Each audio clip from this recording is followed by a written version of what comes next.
Hello students, my name is Rohit Kushwaha. तो जैसा कि आपको याद होगा कि हम लोग केमिकल काइनेटिक्स के बारे में डिस्कस कर रहे थे और उसमें भी हम लोगों ने फर्स्ट ऑर्डर रिएक्शन के बारे में डिस्कस किया था। वहां पे हम लोग कुछ शॉर्टकट्स भी डिस्कस किए थे। अगर आपने लास्ट लेक्चर देखा होगा तो आपको याद होगा। तो आज फिर हम लोग फर्स्ट ऑर्डर रिएक्शन के बारे में ही पढ़ेंगे और उसके और भी कुछ शॉर्टकट्स के बारे में डिस्कस करेंगे कि अगर परसेंट वाले क्वेश्चन दिए हो तो विद इन 1 मिनट में कैसे सॉल्व करते हैं। ठीक है, तो पहले मैं आपको एक लॉन्ग कट्स बताऊंगा, पूरा प्रोसेस से बताऊंगा कि कैसे सॉल्व करते हैं, फिर मैं आगे चल के शॉर्टकट्स भी बताऊंगा। तो बहुत ही ध्यान से देखना है लेक्चर को। ठीक है, तो पहले मैं आपको समझा देता हूं क्वेश्चन बोल क्या रहा है। बोल रहा है कि इसको प्रूफ करना है। आपको क्या प्रूफ करना है कि फर्स्ट ऑर्डर रिएक्शन जो होती है वो 99.9% कंप्लीट होने पे 10 t हाफ टाइम लेती है। ठीक है, ये आपको प्रूफ करना है। तो देखो बच्चों, जैसा कि मुझे गिवन है कि फर्स्ट ऑर्डर रिएक्शन के बारे में पता है और फर्स्ट ऑर्डर रिएक्शन में रेट कांस्टेंट क्या होता है, रेट कांस्टेंट इक्वल टू होता है 1/T ln A0/AT होता है। क्या मेरी बात समझ में आ रही है आप लोगों को? चलो फिर अच्छी बात है। अब देखो बच्चों, K क्या होगा? K means rate constant. अगर मैं बोल रहा हूं फर्स्ट ऑर्डर रिएक्शन है तो T हाफ क्या होता है फर्स्ट ऑर्डर रिएक्शन का? ln 2/K। तो K इक्वल टू क्या होगा? ln 2/T हाफ हो जाएगा। तो मैं यहां पे रख दे रहा हूं ln 2/T हाफ रख दिया। ठीक है, अब ये देखो टाइम आपसे पूछा जा रहा है। टाइम कब? जब रिएक्शन कितना कंप्लीट हो जाए? 99.9% जब रिएक्शन कंप्लीट हो जाए तब की बात हो रही है। तो ये आपको टाइम कब लेना है? 99.9% लेना है। ठीक है, ये हो गया ln A0 मैंने मान लिया। अब परसेंट दिया हुआ है तो परसेंट क्या होगा, हम लोग 100 से लेते हैं। तो मैंने मान लिया कि इनिशियल कंसंट्रेशन कितनी थी? 100 थी। अब बोला कि 99.9% रिएक्शन कंप्लीट हो गई है। इसका मतलब क्या होगा? 100 में से 99.9 कम हो गया, मतलब बचा कितना होगा? 100 माइनस 99.9 यानी 0.1। यानी 80 स्टार्टिंग की कंसंट्रेशन इतनी थी और इतनी कंप्लीट होने के बाद कंसंट्रेशन कितनी बची है? 100 से इसको माइनस कर दो, यानी ये वैल्यू आ जाएगी। ठीक है, अब बस इसको सॉल्व करना है, आपको सीधे आंसर आ जाएगा। कैसे सॉल्व करेंगे? तो ये लिखा हुआ ln 2 divide by T half लिखा हुआ है इक्वल टू 1/T 99.9% लिखा हुआ है। और बच्चों अगर आप इसको ध्यान से देखो क्या लिखा हुआ है? ln 1000 लिखा हुआ है। ठीक है, अब देखो बच्चों ln 1000 को क्या मैं लिख सकता हूं? इसको मैं 10 की पावर 3 लिख सकता हूं। आपको समझ में आ रहा होगा। अब देखो इसको और हम लोग सॉल्व करते हैं। तो ये लिखा हुआ है ln 2। अब देखो बच्चों, आपको प्रूफ क्या करना है कि T 99.9% equal to 10 T half. तो देखो बच्चों, इसको मैं एक साइड में लिख देता हूं। तो देखो ये होगा T 99.9% इक्वल टू, जब ये इस साइड में जाएगा तो क्या होगा? बाकी सारी चीजें इस साइड में शिफ्ट होंगी। यानी ये लिखा हुआ है, ऊपर लिखा हुआ है ln 10 की power 3 divide by ln 2 into T half. क्या मेरी बात समझ में आ रही है आप लोगों को? तब तो चलो बहुत अच्छी बात है। अब देखो बस इसको सॉल्व करना, सीधे आंसर आ गया। तो देखो चलो कैसे सॉल्व करेंगे। ये वैल्यू लिखी हुई है इक्वल टू, देखो क्या होगा, इसको देखो ln को मैं log में चेंज करूंगा तो क्या होगा? इसको मैं लिखूंगा log में, अगर चेंज करना है तो क्या करना पड़ेगा? 2.303 लिखना पड़ेगा। 2.303 log 10 की पावर 3 हो गया डिवाइड बाई ln 2 हो गया इंटू क्या हो गया? T हाफ हो गया। ठीक है, अब देखो log m की पावर n को मैं n log m लिख सकता हूं। यानी मैं log 10 की पावर 3 को देखो मैं ये भी लिख सकता हूं। क्या? 3 log 10 लिख सकता हूं। ठीक है, अब बच्चों याद करो log 10 की वैल्यू कितनी होती है? log 10 की वैल्यू 1 होती है। इसका मतलब ये क्या हो जाएगा? ये 1 हो जाएगा। तो मैंने 1 लिख दिया। ठीक है, अब देखो ln 2 की वैल्यू कितनी होती है? चलो हम वो भी पुट कर देते हैं। वैल्यू कितनी होगी? 0.693 होती है। अब बस इसको सॉल्व कर लो। तो ये इक्वल टू क्या आएगा? अब इस वैल्यू को सॉल्व करो। 3 इंटू 2 कितना आएगा? 6.9 समथिंग आ जाएगा। और ये क्या? 0.69 है। तो इसको इससे कैंसिल करोगे तो वैल्यू कितनी आएगी? 10 T हाफ। तो आपको यही प्रूफ करना था कि रिएक्शन 99.9% कंप्लीट होने में कितना टाइम ले रही है? 10 T हाफ टाइम लेगी। तो देखो प्रूफ हो गया कि नहीं हो गया? ठीक है, तो आप लोग जल्दी से इस पार्ट को नोट कर लीजिए, फिर मैं इसके आगे का पार्ट डिस्कस करता हूं। तो ऐसे देखो बहुत ही सिंपल टाइप के क्वेश्चंस मिलेंगे। तो देखो मैंने इस तरीके से सॉल्व किया, तो देखो कितना ज्यादा टाइम लग गया मुझे सॉल्व करने में। अब मैं कुछ आपको शॉर्टकट बताने वाला हूं। ठीक है, तो शॉर्टकट में पहले समझाऊंगा कैसे आया, फिर मैं शॉर्टकट बताऊंगा आपको। तो पहले आप इसको जल्दी से नोट कर लीजिए।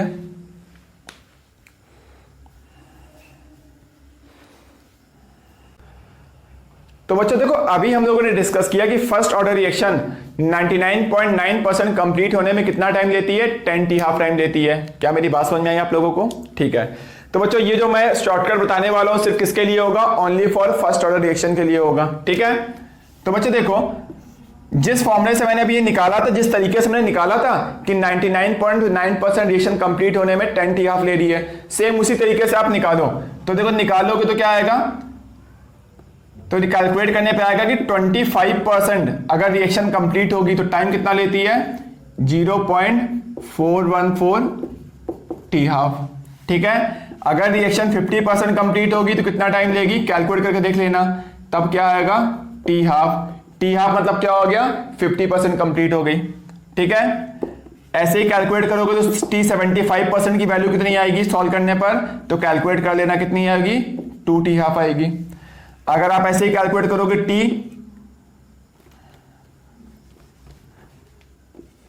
87.5% की वैल्यू कितनी आएगी, वो आएगी 3 t हाफ आएगी। ठीक। देखो इसको याद करने का सबसे आसान तरीका क्या होगा, तो देखो बच्चों, जो फर्स्ट ऑर्डर रिएक्शन होती है उसकी मान लो इनिशियल कंसंट्रेशन 100 है। ठीक है। जब 1 t हाफ मतलब हाफ लाइफ होने का मतलब है कि कंसंट्रेशन क्या हो जाएगी, हाफ हो जाएगी। यानी पहले कितनी थी, 100 थी, अब हाफ हो जाएगी तो कितनी बचेगी, तभी 50 बचेगी। यानी रिएक्शन कितनी कंप्लीट हो गई है, रिएक्शन 50% कंप्लीट हो गई है। ठीक है। अब बच्चों मैंने बोला यहां पर देखो क्या होगा, नेक्स्ट t हाफ में क्या होगा, रिएक्शन 50 बची, अब इसका भी क्या होगा, अब रिएक्टेंट की कंसंट्रेशन क्या होगी, और हाफ हो जाएगी, यानी 50% और कंप्लीट हो जाएगी। तो अब 50% कंप्लीट होगी तो 50 से कितना बचेगा, 50 का 50% 25 होता है, मतलब ये कितना बचा, ये 25 बचा। ठीक है। अब अगर मैं पूछा फिर बच्चों एक अगर हाफ लाइफ निकलेगी तो बताओ बच्चों कितनी कन्वर्ट होगी, फिर 50% कंप्लीट हो जाएगी। हाफ लाइफ मतलब होता है जब रिएक्टेंट क्या हो, हाफ हो जाए, और जब रिएक्टेंट की कंसंट्रेशन पहले के कंपेयर में हाफ हो गई उसको हाफ लाइफ बोलते हैं। यानी हाफ लाइफ मतलब होता है 50%, यानी अब 50% और हो जाएगी, तो 25 का 50% हो गया 12.5, यानी 12.5 कंप्लीट होगी तो 12.5 बचेगी। ठीक है। फिर मैंने ऐसे पूछा बच्चों बताओ कि नेक्स्ट हाफ में क्या होगा, फिर 50% कंप्लीट हो जाएगी, तो 12.5 बचा हुआ था, अब नेक्स्ट 50% कंप्लीट हो गया, मतलब 6.25 कंप्लीट हो गया, तो कितना बचेगा, ये 6.25 ही बचेगा। ऐसे चलती जाएगी रिएक्शन। क्या ये रिएक्शन कभी कंप्लीट होगी, नहीं होगी।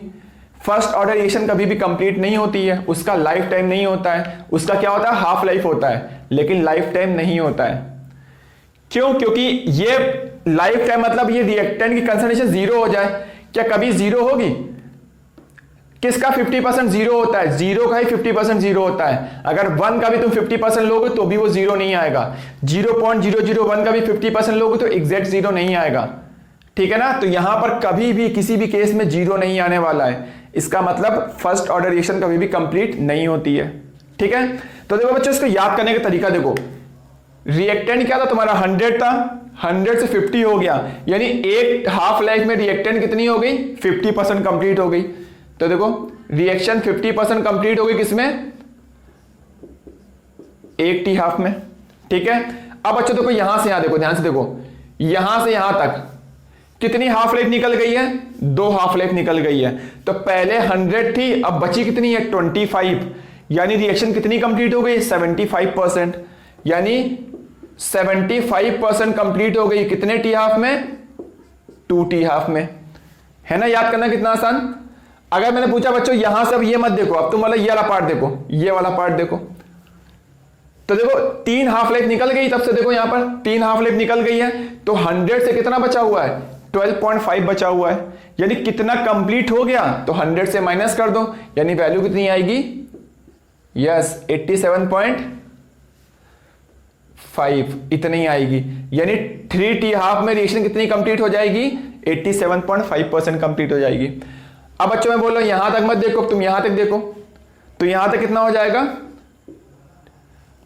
600 था, 6.25 बचा 4 हाफ लाइफ के बाद, तो कितनी कंप्लीट हो गई है, 93.75, इतने परसेंट रिएक्शन कंप्लीट हो गई है। कितने टी हाफ में? 4 टी हाफ में। क्या मेरी बात समझ में आ रही है आप लोगों को? तो अगर आपको अच्छे से समझ में आ गया है तो प्लीज जल्दी से इसको आप नोट कर लीजिए। अगर आपको अभी भी कोई डाउट है तो कमेंट करके पूछ लीजिएगा, ठीक है? तो आप नोट करिए इसको।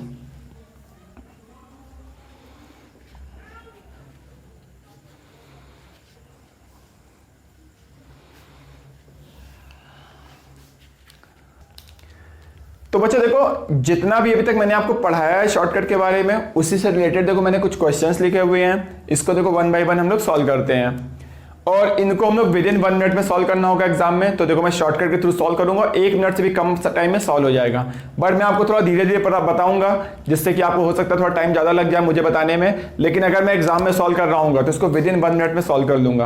और देखो मैं आपको भी सिखाता हूँ कैसे सॉल्व करते हैं। तो बच्चों पहले तो क्वेश्चन पढ़ लो, थर्ड से मैं स्टार्ट करता हूं। लिखा है 99, पहली बात तो लिखा फर्स्ट ऑर्डर रिएक्शन। तो जितने भी फॉर्मूले मैंने बताए थे सब के सब सिर्फ और सिर्फ फर्स्ट ऑर्डर रिएक्शन में यूज करोगे और कहीं भी यूज नहीं करोगे, ठीक है? तो बोल रहा है फर्स्ट ऑर्डर रिएक्शन 99% कंप्लीट होने में जो टाइम लेती है 32 मिनट लेती है। तो 99.9% कंप्लीट होने में कितना टाइम लेगी, ये पूछ रहा है आप लोगों से। तो बच्चों याद करो, मैंने बताया था कि 99% रिएक्शन कंप्लीट होने में कितना टाइम लेती है? 6.66 टी हाफ लेती है, ठीक है? तो यहां से बच्चों देखो ये टाइम कितना दिया, ये टाइम 32 दिया हुआ है। तो यहां से टी हाफ की वैल्यू हम लोग कैलकुलेट कर सकते हैं। टी हाफ की वैल्यू कितनी आएगी? 32 डिवाइड बाई 6.66 मिनट आ जाएगी। अब देखो आपसे पूछ रहा है 99.9% कंप्लीट होने में कितना टाइम लेगी। तो बच्चों याद करो 99.9% कंप्लीट होने में कितना टाइम लगता है? 10 टी हाफ लगता है। थोड़ी देर पहले ही हम लोगों ने याद किया था। अब ये टाइम मुझे निकालना है, तो अब टी हाफ की वैल्यू उठाकर रख दो, सीधा आंसर आ गया। टी हाफ की वैल्यू कितनी है? 32 डिवाइड बाई 6.66। अगर आप इसको सॉल्व करोगे तो कितना आ जाएगा? 48 मिनट आ जाएगा। क्या मेरी बात समझ में आई आप लोगों को? तो अगर आपको बात समझ में आ गई तो जल्दी से आप इसको नोट कर लीजिए। तो इतना मैंने पूरी एक एक स्टेप लिखी, तो देखो थोड़ा 1 मिनट से ज़्यादा टाइम लग गया। लेकिन अगर मैं सॉल्व करता एग्जाम में तो ये सारी स्टेप नहीं लिखता, मैं डायरेक्ट सीधे आंसर लिख देता, ठीक है? मैं डायरेक्ट ये वाली स्टेप लिख के सीधे यहाँ पर 32 बाई 6.66 कर देता, डायरेक्ट ये आंसर आया था। तो आप लोग इसको जल्दी से नोट कर लीजिए। तो मैं मान के चल रहा हूँ कि आपने नोट कर लिया होगा, मैं रफ कर दूं। तो अब बच्चों सेकंड नंबर क्वेश्चन पढ़ लो आप।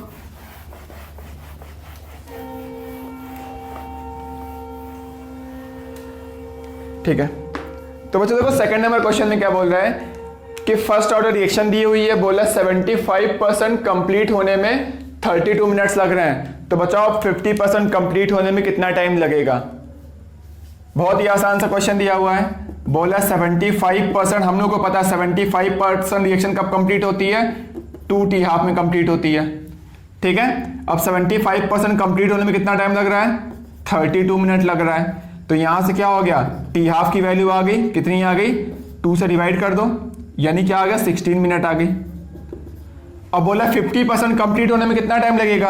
टी हाफ को ही तो क्या बोलते हैं हम लोग? Half life. मतलब क्या होता है? जब रिएक्टेंट की कंसंट्रेशन कितनी हो जाए? 50% कम हो जाए। देखो ये लिखा हुआ है कि नहीं आ गया? आंसर आ चुका है और यही आपसे कैलकुलेट करना था। बहुत ही आसान सा क्वेश्चन था, तो जल्दी से आप इसको नोट कर लीजिए। तो मैं मान के चल रहा हूं कि आपने नोट कर लिया होगा। फिर मैं इस वाले पार्ट को रफ करता हूं। अब आप फर्स्ट नंबर क्वेश्चन पढ़ लीजिए। तो अब तो आप लोगों को भी समझ में आ ही रहा होगा कितना सिंपल सा पार्ट था जो आज हम लोग पढ़ रहे हैं, लेकिन इसका यूज बहुत होने वाला है, ठीक है? तो जो मैंने वैल्यू बताई थी आप वो वैल्यू याद रख लेना कि 50% रिएक्शन कंप्लीट होने में कितना टाइम लेती है? 1 टी हाफ। अगर 2 टी हाफ निकल जाएगा तो कितनी कंप्लीट होगी? 75%। 3 टी हाफ में कितनी कंप्लीट होगी? 87.5%। 4 टी हाफ में कितनी कंप्लीट होगी? 93.5%। अगर मुझे याद है तो आपको भी याद होना चाहिए। अगर मैंने पूछा रिएक्शन 90% कितने में कंप्लीट होगी? 3.33 टी हाफ में। 99% कितने कंप्लीट होगी? 6.66 टी हाफ में। अगर मैंने पूछा 99.9% कितने में कंप्लीट होगी? 10 टी हाफ में।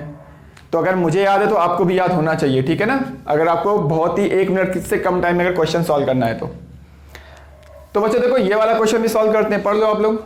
तो बोला है first order reaction is 75% complete हो रही है 100 मिनट में, तो बोला 87.5% कितने मिनट में कंप्लीट होगी। तो बच्चों देखो, बोला 75% कंप्लीट हो रही है, मुझे पता 75% किसमें कंप्लीट होती है 2t हाफ में, और ये वैल्यू कितनी दी हुई है 100। तो यहां से देखो t हाफ की वैल्यू कितनी आ गई, t हाफ की वैल्यू 50 मिनट आ गई। अगर पूछ रहा है देखो नेक्स्ट पार्ट कि 87.5% कंप्लीट होने में बताओ, 87.5% कंप्लीट होती है 3t हाफ में, बता देना मैंने आपको। अब देखो यहां पर ये वाली वैल्यू आपको कैलकुलेट करना है, तो 3t हाफ की वैल्यू कितनी है 50 है, तो यहां उठा के 50 रख दो, तो ये 87.5% कंप्लीट होने में कितना टाइम लगाएगी 150 मिनट्स। क्या बात समझ में आई आप लोगों को? तो आप लोग जल्दी से इसको नोट कर लीजिए। तो आज की क्लास हम लोग यहीं तक रखते हैं, तो बाकी नेक्स्ट क्लास में हम लोग पढ़ेंगे रेडियो एक्टिविटी वाली प्रॉब्लम्स, ठीक है ना, क्योंकि जो भी जितनी भी रेडियो एक्टिविटी की प्रॉब्लम्स होती है ना, वो सारी क्या होती है फर्स्ट ऑर्डर काइनेटिक्स फॉलो करती है, मैं ऑलरेडी आपको पहले बता चुका हूँ। तो नेक्स्ट हम लोग पढ़ेंगे रेडियो एक्टिविटी के बारे में और उससे रिलेटेड क्वेश्चन सॉल्व करेंगे।